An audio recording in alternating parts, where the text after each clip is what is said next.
La société au Moyen Âge, partie 2.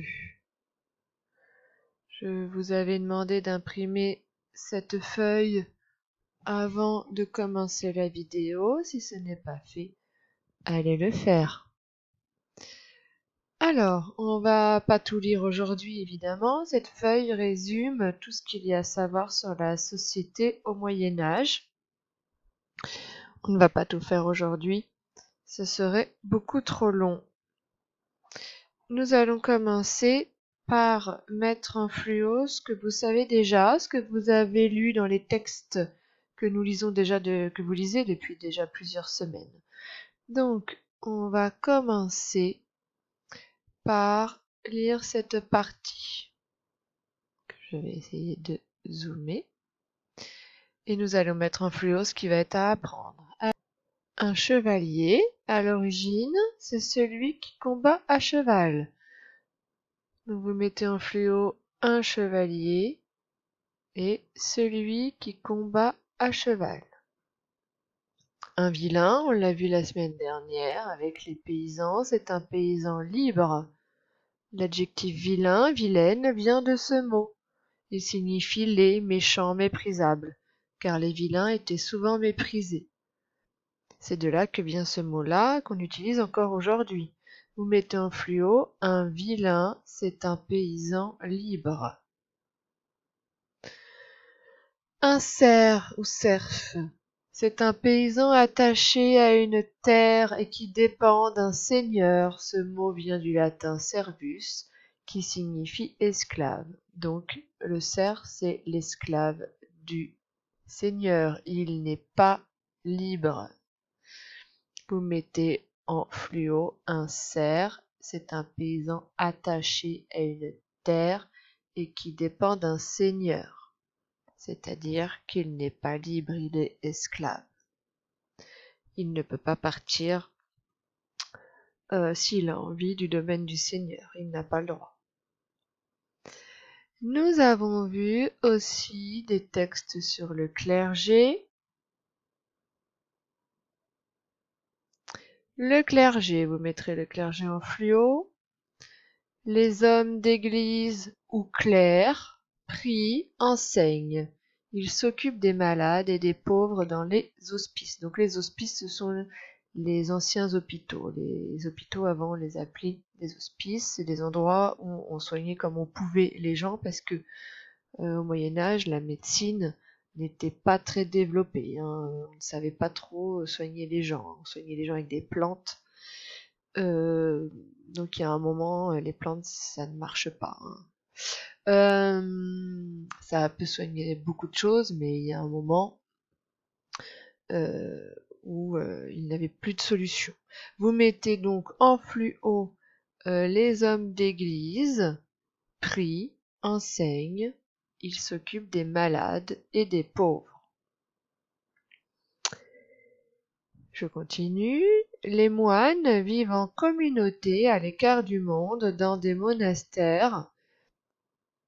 Sur des parchemins, peaux de mouton ou de chèvre, ils recopient des ouvrages et les décorent avec des enluminures, illustrations de couleurs vives. Donc, dans les vieux parchemins, on voit parfois des jolies lettres bien décorées, ça s'appelle une enluminure, ou d'autres décorations. Dès qu'il y a des décorations à côté du texte, ça s'appelle une enluminure. C'est un mot à connaître. Donc vous mettez que les moines vivent en communauté en jaune, dans des monastères en jaune, et vous mettez ils recopient des ouvrages et les décorent avec des enluminures en jaune. C'est ce qu'on appelle les moines copistes. Vous avez l'image ici d'un moine qui est en train de copier à la plume un texte. Il y passait des jours et des jours à copier c'est eux qui écrivaient les livres. L'imprimerie n'était pas encore inventée.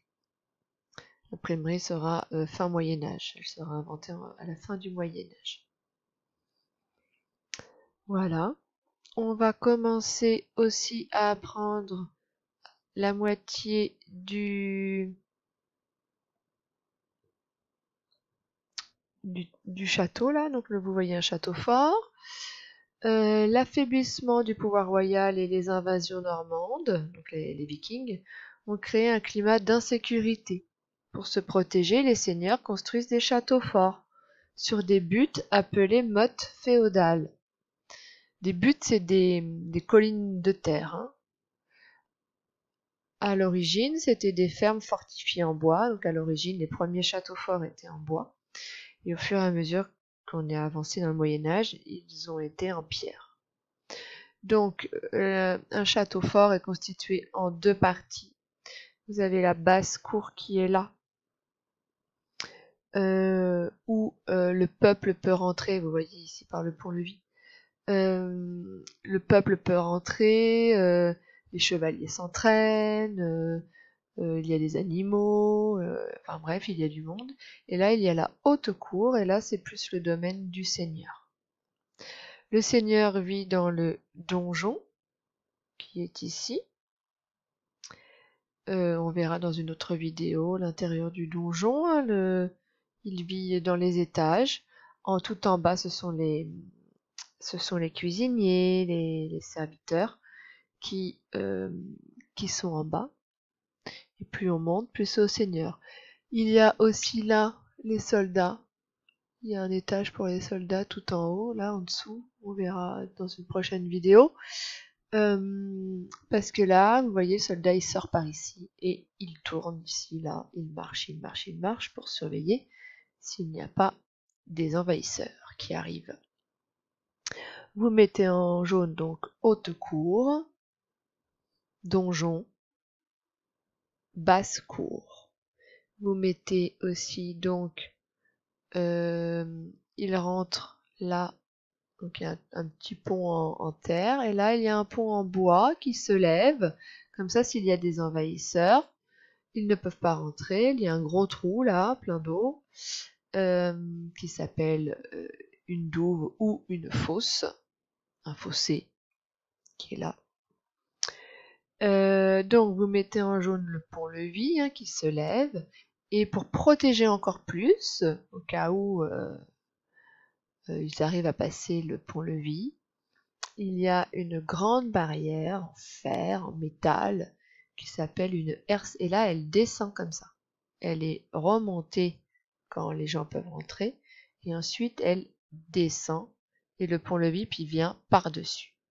D'accord? Donc vous mettez en fluo pont-levis, vous mettez en fluo herse, et vous mettez en fluo là la tour. Hein.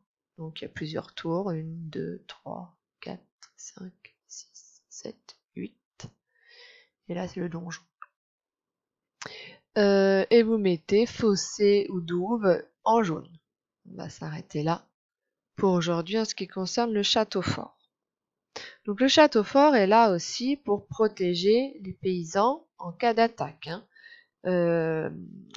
Le seigneur doit protéger ses paysans. Donc en cas d'attaque, on les prévient et les paysans rentrent là vite fait, ils restent dans la basse-cour et on ferme tout. Et comme ça, ils sont protégés dans le château fort. Les paysans, nous le ferons la semaine prochaine. Et nous lirons cette partie-là là, sur le château fort la semaine prochaine. Chevalier, semaine prochaine. Là, on va s'attaquer à ce qui est là. C'est le gros de la vidéo.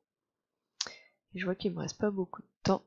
Donc, je vais essayer d'aller un petit peu plus vite. Donc, le seigneur et les vassaux.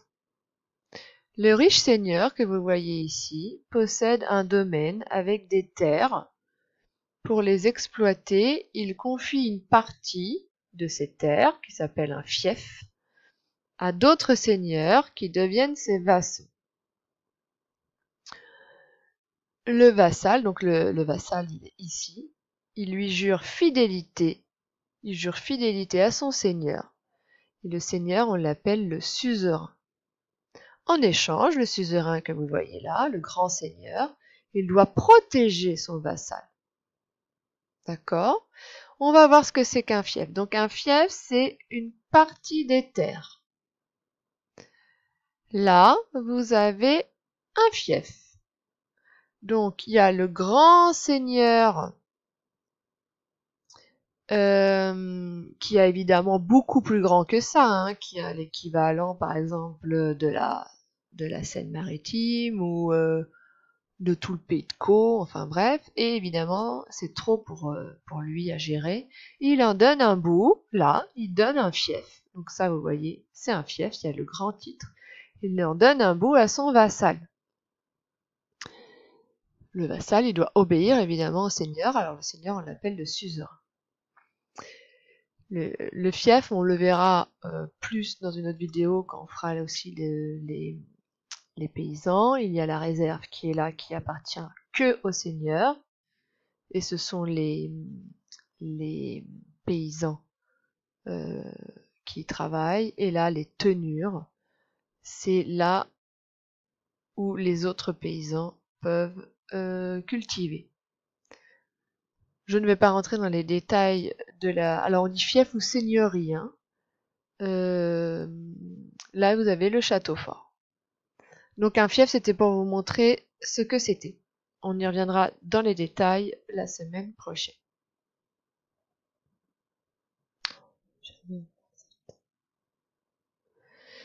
Donc voilà comment se constitue la société féodale. Tout en haut, vous avez le roi, c'est le suzerain le plus haut. D'accord?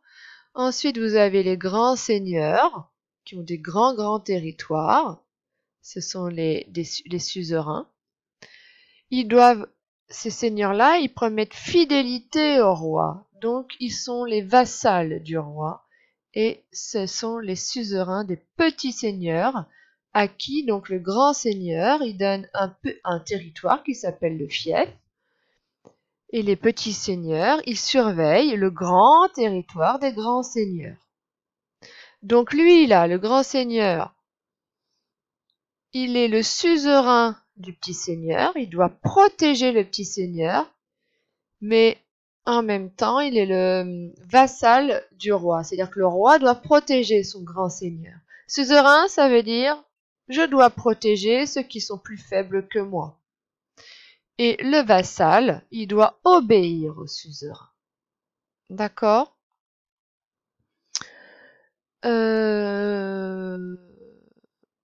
Voilà. Et le simple chevalier, lui aussi, doit obéir au petit seigneur. Il est donc un vassal du petit seigneur. Le petit seigneur, il est le suzerain des simples chevaliers et il est le vassal du grand seigneur.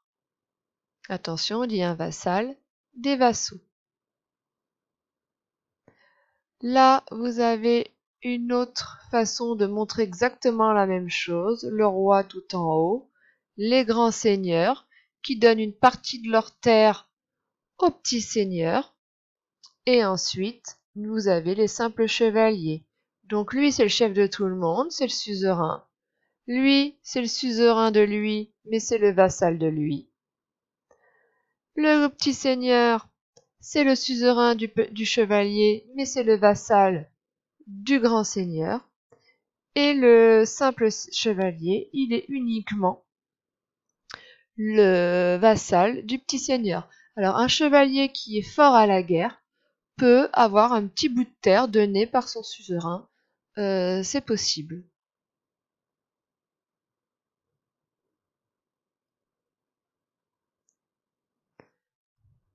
Voilà la leçon, vous avez le texte. Donc les seigneurs les plus puissants sont appelés des suzerains. Ils offrent leur protection en cas de guerre ou de famine. La personne qui demande la protection au seigneur, c'est-à-dire un seigneur moins puissant, un chevalier, devient alors le vassal du seigneur.